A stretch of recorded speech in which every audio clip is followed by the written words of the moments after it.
Let's do some thinking about desires and the way in which they indicate what's true about us. I was with a guy recently, and he had been caught having an affair.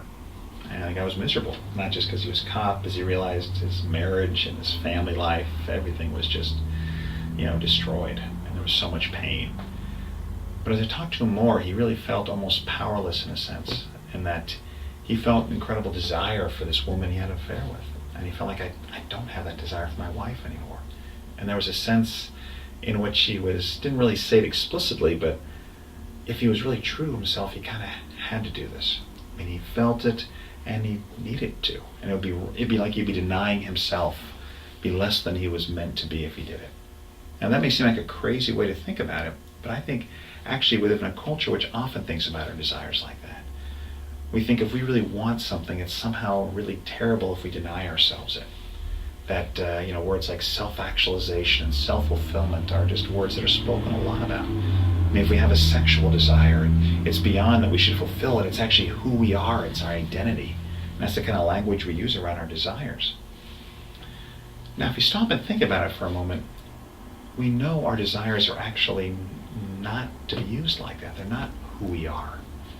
There's a lot of times, you talk to someone with an alcohol or drug problem, they know their desires cause them trouble. Just because they desire to have those drugs, which they desire greatly, they have to say no to that desire or it will destroy their lives. You think in another way, say I have a job. Oftentimes I may desire to say something to my boss, but it's foolish to do so. Or I may desire to stay asleep in the morning rather than go to work.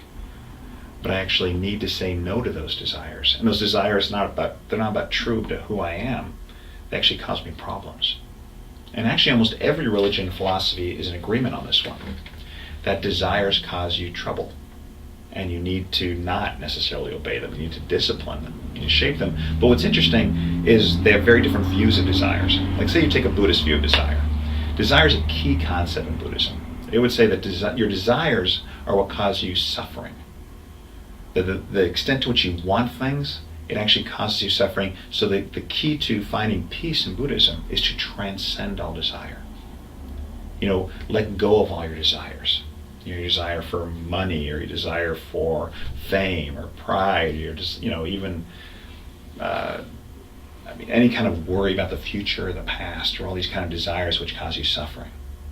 And so when you're fully fulfilled in Buddhism, you actually have ceased all these things. And there is an incredible power with that.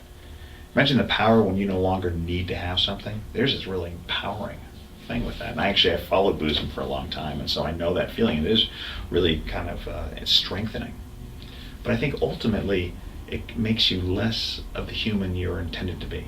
Because can you imagine what it's like when you have no desires at all? A Christian view of desire is very different. They would also say, like with Buddhism, that a lot of these things like greed, selfishness, lust all cause you problems. But let's say the issue is that you're not supposed to have no desires, that your desires are sort of misshaped, they're broken. You long to fulfill desires in the wrong ways. For instance, a desire for food is good. It's okay. To desire a ripe apple and to look at it and think that is going to be delicious and to really enjoy it is part of what we are as humans. But even, I don't need to tell, anybody who has an eating problem knows that sometimes we desire to eat things to such an extent that it actually harms us.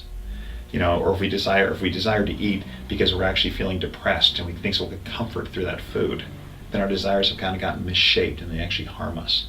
Sexual desires in the same way. A sexual desire is a wonderful thing. It's an amazing thing. It takes two people and binds them together as one in the covenant of marriage, and even God produces other people through that. It's an amazing thing. But when you try to meet that desire in the wrong ways, you can actually harm yourself. Think how much harm is done because of misshaped sexual desires in our world. Gosh, think about sexual abuse. Talk about a misshapen one, a pedophile or something like that. It's so misshaped they actually destroy themselves and destroy other people. The desires are harmful. So from a biblical standpoint, one, we have to not necessarily obey our desires. Our desires are bad decision makers. Our desires generally indicate something which is ultimately true. For instance, like that not wanting to go to work that day. Yeah, there's an element which sleep is good, in which we hunger for rest. but we need to order it rightly. Especially if you also want to desire to support your family, desire to get better at working. If you want to become a great musician, the desire to quit practicing, you have to fight that.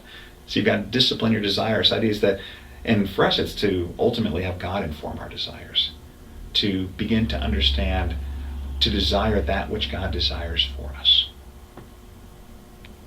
Anyway, it's not the answer to the connection between desires and our true self, but hopefully it's something to think about.